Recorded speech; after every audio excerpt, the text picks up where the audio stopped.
Natalie Bencavanga. And I'm Tony Norman. And this is In Other News, the podcast that is not afraid to go there. Where? Anywhere the story takes us. You concerned about speaking your mind? Me? Yeah, right. You? Ha! Let's go, Nat. Hello, everyone, and welcome. This is the second official episode of In Other News, and I'm your co-host, Natalie Bencavanga. And I'm Tony Norman, and legend. Who's keeping track of how many of these we've done? I am. I mean, they just, whether it's one or it's 100, I mean, we put the same energy into all of them because we love our listeners. So, yeah. Thank you. I love that. Right off the bat, you're already just like getting people to join in the fun. We try to be philosophical when we can. Well, I was thinking about we should be like giving little titles to the show. So, for example, In Other News, episode 2, we're going to call this one "Liar, Liar, Pants on Fire," because we've got some interesting stuff to sort of kick things off from the national lens, but then we're going to connect it down to see how it's impacting us right in our own backyards. So, I hope you're going to come on this journey with us because we're about to talk about George Santos. At least we think that's his name. If that's his name. the alias, one of many names. The reason that Tony and I really wanted to talk about Santos this week wasn't necessarily because we're trying to delve all into his nonsense, although you could spend a whole show on that. But really, it's about showing the importance of these committee assignments because there are two people in our own backyard that we're going to talk about who are really understanding the importance. I'm now understanding the importance of what it is to be on these committees. Because to be honest with you, I didn't really know much about these committees in Congress. Did you? You probably did. Well, just enough to get by, Okay. Right? To be perfectly honest, because we've never had to really think about it before. We've really never had to. Really? And since even talking about this topic earlier in the week, Tony and I, we were discussing it with our production team. A lot has happened, but for people that may not know much about what's been going on, he's from New York. His name is George Santos. He is a Republican, and he's going to be stepping down from his committees. And now he's also under an actual FBI investigation after they found that he was scamming a veteran. I just made that up. I think I was thinking of Fetterman in my head because we're going to talk about him for a GoFundMe account that had to do with the death of this veteran's dog. And I guess he just ghosted him and took the money. As one will do when they set up fake charities to scam their constituents and so forth. And Santos is particularly notorious. I mean, he got elected basically. He's a fabulous, and he just constructed a whole identity for himself that had nothing to do with reality. And now his constituents are deeply resentful of that, and they overwhelmingly want to get rid of him. But that's another story. But it ties in because I was thinking when I was as a social worker in my previous life, and I was working with at-risk populations, I had to get an FBI clearance. I had to get my fingerprints. I had background checks. I had child safety checks. All of these things that I had to do to work right here in the communities of Pittsburgh, which makes sense, of course. Right. But when you think of how little stopgaps or checks and balances are happening apparently at the federal level, when someone like Santos can just saunter in and create a persona, create an identity, it really kind of just made me nervous. Right. And to think that someone like that would be sitting on important committees and he in Congress, he was assigned to the Science and Technology Committee. And can you imagine someone who is a pathological liar on science and technology? I mean, we would be hearing about UFOs and all sorts of stuff that were just not true. And, imagine the damage he could do to the credulous out there already. Well, and what concerns me too, just to kind of segue and talk a little bit more about the media impact of this is, I know we're joking a little bit about the absurdity that is this person. And it is absurd. But I think this is what concerns me when it comes to how the media has been using this, for fodder for late night talk shows and comedic moments. It's funny, but this is actually, he's causing a lot of real damage and real harm. And also, this is what we did to Donald Trump. And we played down, I think, what he was capable of doing because of the absurdity factor. And look where that got us. So that's what really worries me. Right. We don't want this clown to get the last laugh like Donald Trump did for 4 years.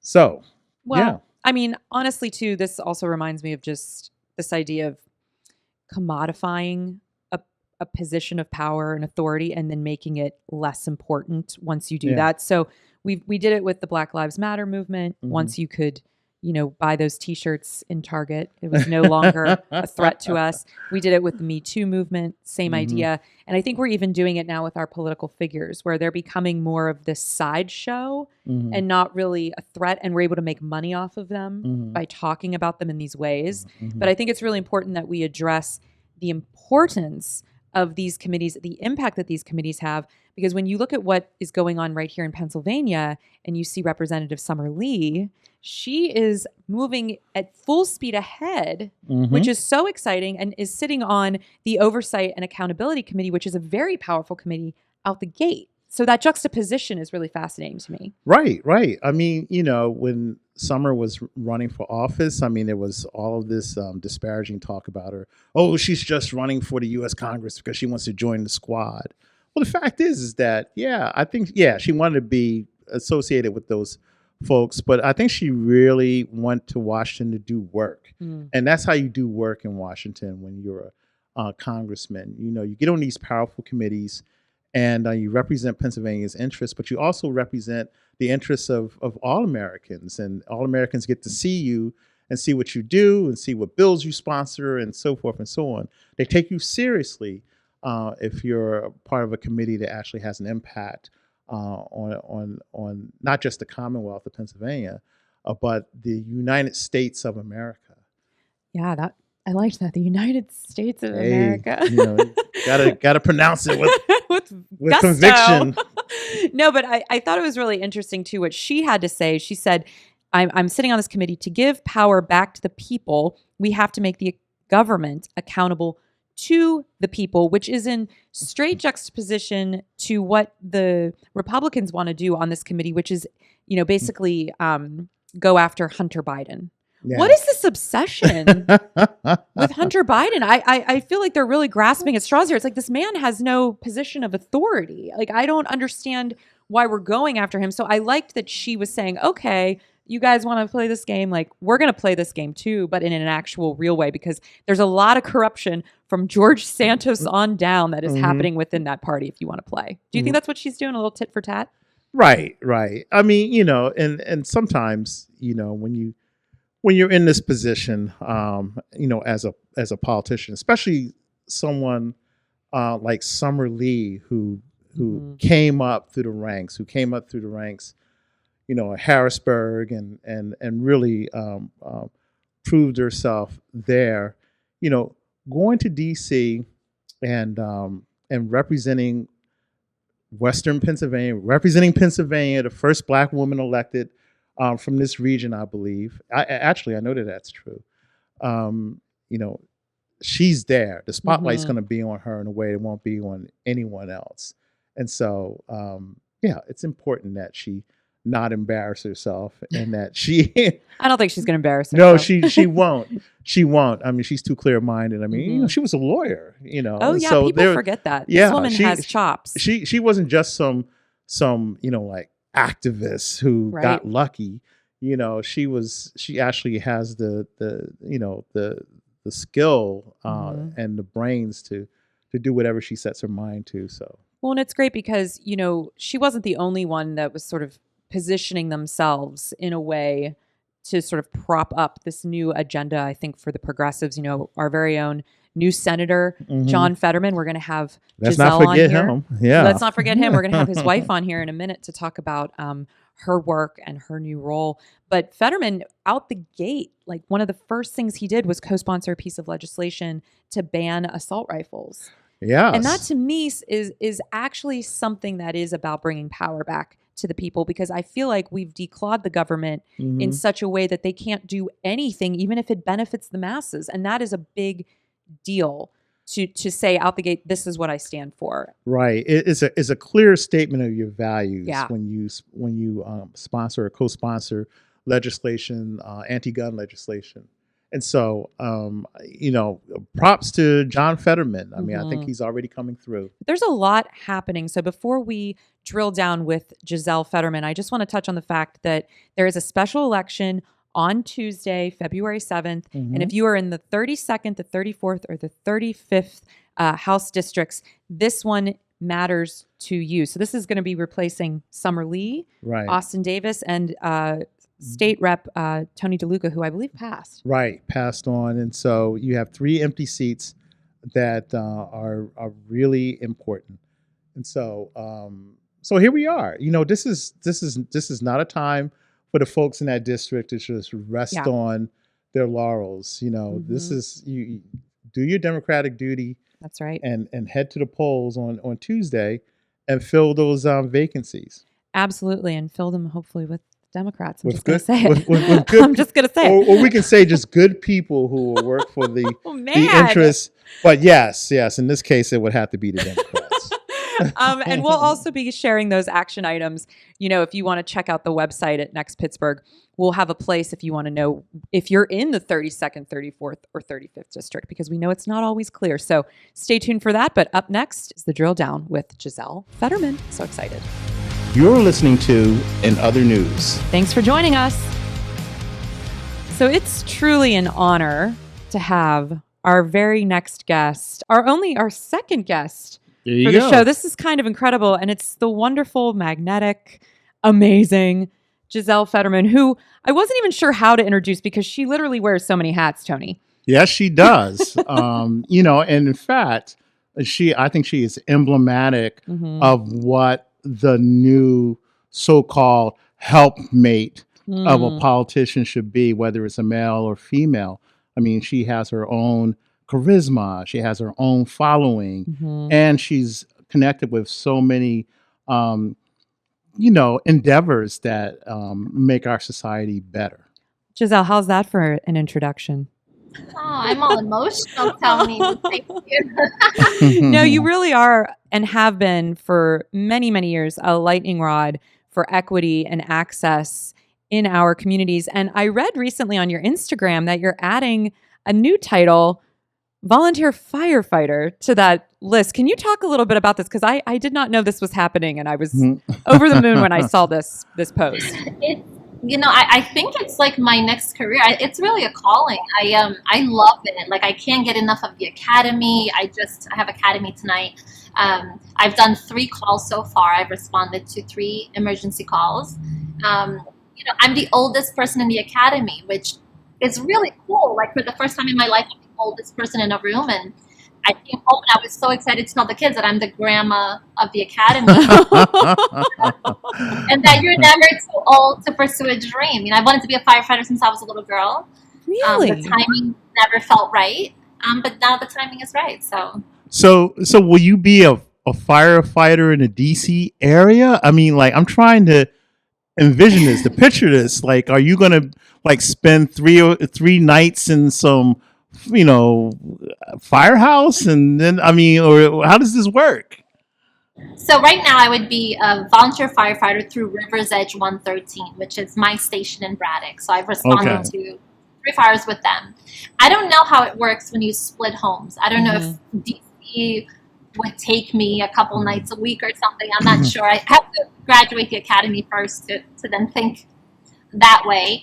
But I love, the team I'm working with. I love my captain. I love, the chief, and just learning so much. And I just love it so much. So you're really going to keep a footprint here in Braddock, even though John is in the Senate now and you're going to be splitting time. How does that feel for you? Because I know this place, Braddock, has had such an emotional spot in your heart. It was really a great beginning here for you. I'm lucky to be able to have 2 places. I will mostly be here. I plan to be in DC maybe once or twice a month. Spouse duties, there's like a lot of spouse things they do together. But my home is here, my work is here, my kids are here, my dogs are here. So I will definitely spend my time here. Wow. Because I was just trying to picture what happens if you get an invitation to the White House and you say, oh, no, that's the night that I have to be at the firehouse, It's called priorities, Tony. That happened. We were invited to something with the president, and I said, I can't make it, John. I have a fire academy. So Wow. Giselle, I love you like so hard. And then shortly after that, Biden started having all these scandals. With, so it began there with Giselle saying no. Oh, Giselle, I have always just so admired you. I remember the first time you and I met when I was working at the Post-Gazette many years ago. You had just given birth to your youngest son, and I think you were at the Free Store, which is where we did our interview. And now the Free Store, which was supposed to be just a 5-year project, has really turned into something special with a life of its own. What does that impact in the community that you were able to bring about? What does that feel like? And where do you see the trajectory of that project heading in the future? I came from there. That's why I am like melting in snow and I the last several hours. I have the best team in the world, and to think that it was a 5-year project to start, but to think of taking this away from my volunteers, my community, I just can't do it. So it's probably going to live on, hopefully well after me. Mm-hmm. But it's such a special place. We've had families who we met babies when they were still in the bellies, mm-hmm. and now they're 10 years old. And we had a woman who came and she showed up with this giant box of Costco diapers. And she said, I came here 8 years ago and had nothing. And you guys gave me diapers. And I'm at a better place. And I just came to drop off these diapers. We have stories like that constantly. And we have shoppers who are now volunteers. We have shoppers who are now donors, right? We've been able to see these ways that life comes to us in. And we've been really lucky to be a part of that for so many lives. Do you feel like with everything that's been going on in the world, and we have major issues right now with inflation, and I know I have heard more in my communities that people are needing to access food banks and other supports. Have you seen an uptick in people that have come to visit the Free Store, or has it remained pretty steady over the years? Not so much with inflation, but with COVID we did. Okay. COVID was the first time we had donors become shoppers. And thankfully we have a culture where it's not, people aren't embarrassed to come, right? Mm-hmm. It's a really loving space. But we had people who were donors their entire lives and now found themselves out of work during COVID and coming to shop where they previously used to donate things. That's amazing. I was thinking more about COVID earlier. Tony and we were just talking about how long COVID has really impacted people's lives and brought to light a lot of issues around disability justice. And we all know very publicly what John went through during his campaign, suffering a stroke and experiencing disability in a way that was very visceral and very real. Is that something that's going to be brought to the forefront in the work that you're doing as you move forward because of what you experienced personally? Yeah, our family is new to the disability community. I mean, I have ADHD. I was diagnosed at 38. To me, that's kind of my superpower. So I never viewed it that way. For me, it's really what allows me to do everything I do. For the first time in the history of the Senate, closed captioning is now part of the floor. Wow. Think about that. In the history of this country, how many people benefit from closed caption? Immigrants, the hard of hearing. Right. Like I learned to speak English with closed captioning. Right. And now for the first time ever, it is accessible. The Senate is now finally accessible. So, I think John is going to open a lot more doors. And he's always a very empathetic person, but I think this has made him a better person, a better senator, a better legislator to have had this experience firsthand. Yes, you're a disability advocate. Are there other causes that you're sort of looking at, a little sideways and going, I like to have a piece of that too, and so forth. And does it mean that at some point you foresee spending more time in DC so that you can lobby the appropriate folks? Because it would be probably difficult to work on those issues here in Western PA, but DC is where all the action is. I mean, that's where your husband is going to be and the people that you want to influence. So I just wonder, at what point will you say, hey, my kids are, now the age we can all go to, or they can stay here and I can go to DC and realize some of these goals. And there's a lot of things I look at sideways. Especially me. I love you. No, not you, but just a lot of policy and just systemic things. And I mean, I can always be up there for meetings, and I use my platform for a lot of that. Something that I'm really passionate about that for the last couple of years that I've been working on is diversifying the bone marrow transplant bank. Yeah. Right. So there's a family in Pittsburgh, many other families as well, but I have a family in Pittsburgh. Jax is 7 years old. He's biracial, so he's Latino mixed. And of 33 million blood samples, bone marrow samples in the registry, there isn't one that matches him. Wow. Oh my gosh. Mixed. So if you're a white child and you have a bone marrow issue, your chances of finding a donor are over 80%. If you're a child with color, your numbers are in the 30s. Wow. And that's because the database is not diversified. Right. So I've worked with this family to encourage everyone to be, become registered. If you're up to 40 years old, 18 and 40, you can submit a saliva sample and see if you're a match. But right now, this is an inequity that we can fix, right? We have to change that. So I talk a lot about be the match in bone marrow, but it's a lot of things. I think I enter spaces thinking like, who is missing? Like, what is missing? How can this be better? How can this better serve everybody? And I think that's something that's always been turned on in my brain, and I can't turn it off. It doesn't matter where I am. I'm like, this isn't fair. Well, you've definitely talked about these kinds of issues over the years, and who's not being included in conversation and who's not in a space where they need to be, and issues that are systemic but also very personal and local. And I know over the years we've talked a lot about gun safety and gun violence in our communities and how that, has a ripple effect through the whole country. And I was really proud when I saw John was one of the co-sponsors of, his first bill, which is going to be, helping to prevent gun violence. Can you talk a little bit about that from your perspective, having worked in that space for so long? And did that give you hope? Because we live in such a polarized time that maybe we could move the needle on protecting our kids from gun violence. But I think we're used to yelling into the nothingness, right? With our fear, with our disappointment, and feeling like nothing will ever happen, right? Now, on John's day 2 in the Senate, the first thing he did was hop on a bill to, ban assault weapons. So I'm in rooms I never thought I'd be in, right? I still enter these places and I'm like, holy shit, like, sorry.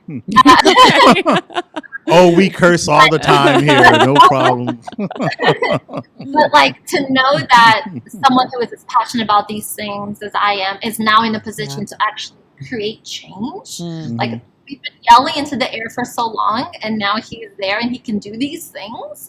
It's really amazing.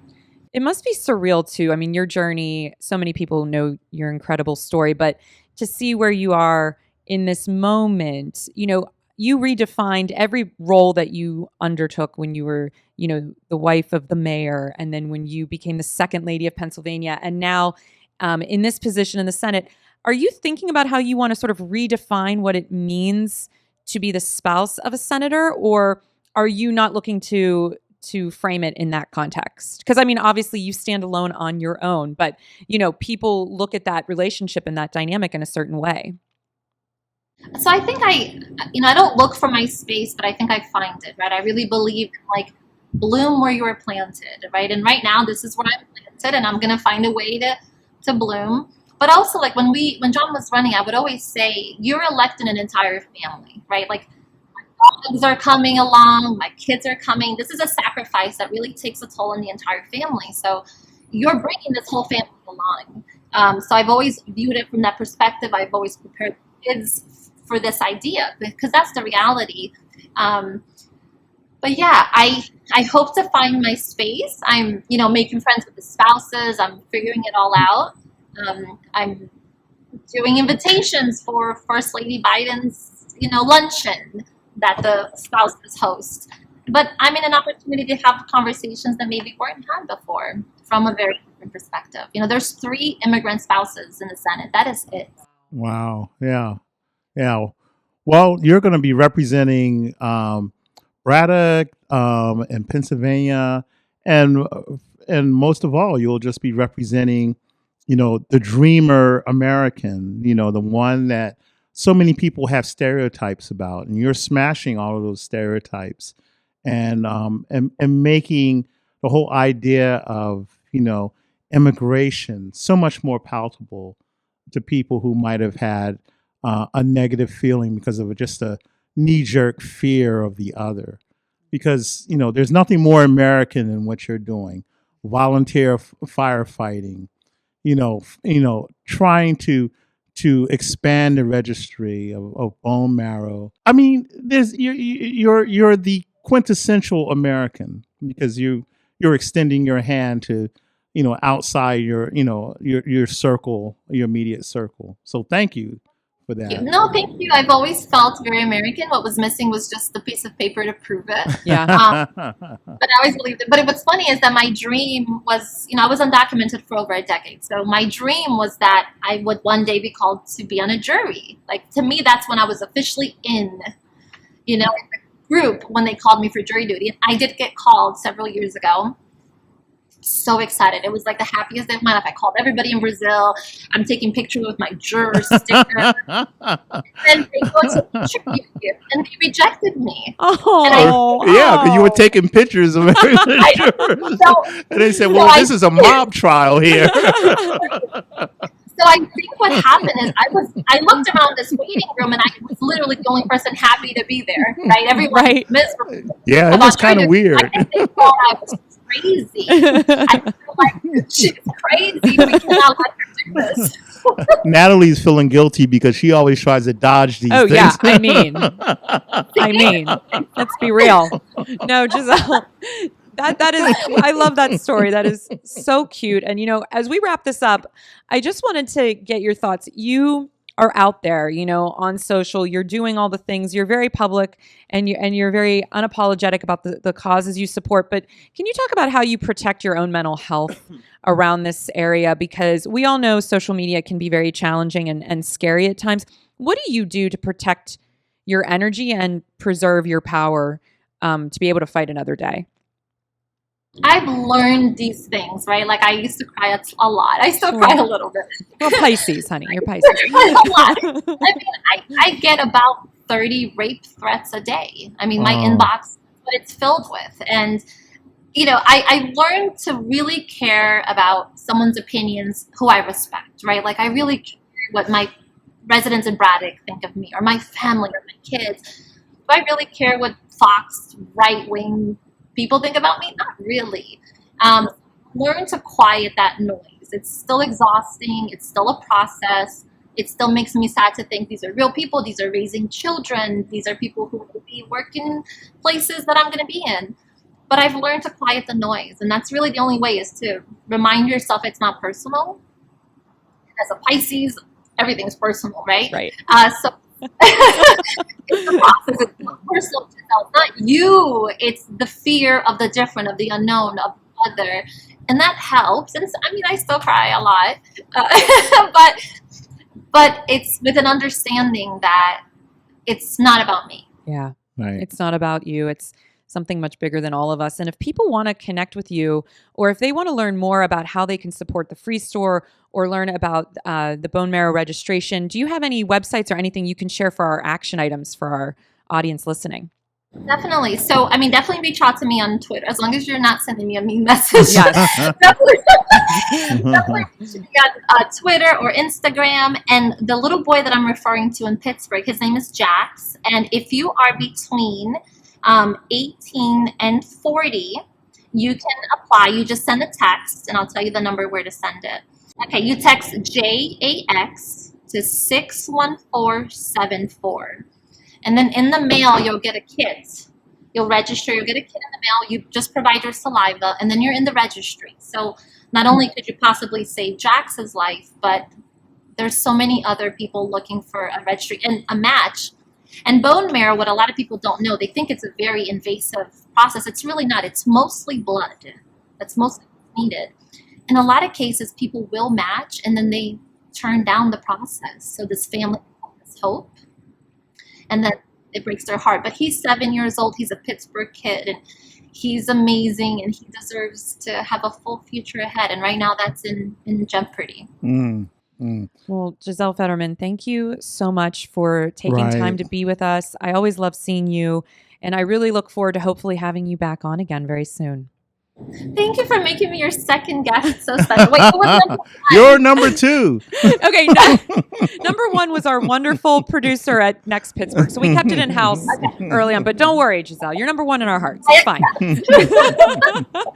Thank you so much. Be with you. You're listening to In Other News. Thanks for tuning in. Well, after talking with Giselle, I'm really reminded that Washington just has so much on its plate front and center right now. And this brings back up the idea of George Floyd and the Justice and Policing Act. And, Biden today, as of this recording on February 2nd, he is meeting with the Congressional Black Caucus to talk about this in the wake of Tyre Nichols' violent beating death in Memphis. And now that we have people like Fetterman, in places of power, and Summerlee in places of power, maybe we'll see some real actionable items come out of this. But Tony, I know you have a column focused on what happened to Tyre Nichols coming out Monday. Do you have some thoughts you'd like to share? Actually, I do. And in fact, I've scribbled some notes here, and I'd like to share them with our audience. First of all, I think Americans are used to thinking in terms of inflection points. The murder of George Floyd by a Minneapolis police officer in 2020 was supposed to be one such inflection point. That's when millions took to the streets to protest the racial inequities in our criminal justice system. And recently we watched body cam recordings of the brutal, ultimately fatal beating of Tyre Nichols by a unit of Memphis police officers. TV anchors and commentators lauded the swift firing of the cops who beat Tyre to death. And once again, we were assured that America had reached an inflection point. But skepticism is always warranted after events like this. Talk of retraining cops who see themselves more as warriors than public servants gives way to the status quo once there's an uptick in crime. So much for inflection points. Here in Pittsburgh, police have resumed low-level traffic stops that could lead to more deadly encounters despite public objection. It's as if we didn't learn anything from the police shooting that paralyzed activist Leon Ford a decade ago. It's as if we've completely forgotten the killing of Johnny Gamage in 1995 by Brentwood police officers who decided tapping on a brake light constituted reason enough to pull over a black man simply trying to get home that night. So many inflection points, but so little moral seriousness when it comes to doing anything meaningful about the bias in law enforcement culture. What happened to Tyre Nichols has shaken the nation, but we know deep down that what we're experiencing is just another Groundhog's Day of police violence. What is an inflection point anyway? In America, it's just another way of saying, here we go again. Oof, that was deep, Tony. Yeah, that video of Tyre Nichols being beaten and really did, touch me, trouble me, and make me think about what it means to be a citizen in this country. And we do need that George Floyd Act passed and respected. Absolutely. And if we're going to get any movement and get off of this wheel of destruction that we're on. I agree, and thank you for those words. And just speaking from a white person's perspective, at what point are we as white people going to say enough is enough and start moving towards dismantling white supremacy? It's unfair that the burden always seems to fall on the shoulder of others, and people have to stop burying their heads in the sand. If we're going to get anywhere, we need to start working together. How many more people are going to have to die for us to do anything? And it's a terrible time for all of us, but your words are always appreciated and so poignant and so meaningful. Where can people check out your column on Monday if they want to read more? They can go to the Next Pittsburgh website. I should have had it memorized by now, but I don't. I think it's just nextpittsburgh.com, Tony. Well, yeah, that's good enough. Or Google it. Google Tony Norman and Next Pittsburgh. How about that? I think we can Google that. We'll also be putting it as one of our action items for the end of this week's show as well, that you can definitely check out Tony's column and learn more about all of these topics. And we'll be here next week with new guests, new conversations, new things to discuss, but always the same attitudes. Uh-oh. Power to the people, Tony. Black Lives Matter. All the things. You're more radical than me. I mean, maybe. Have a great week, everybody.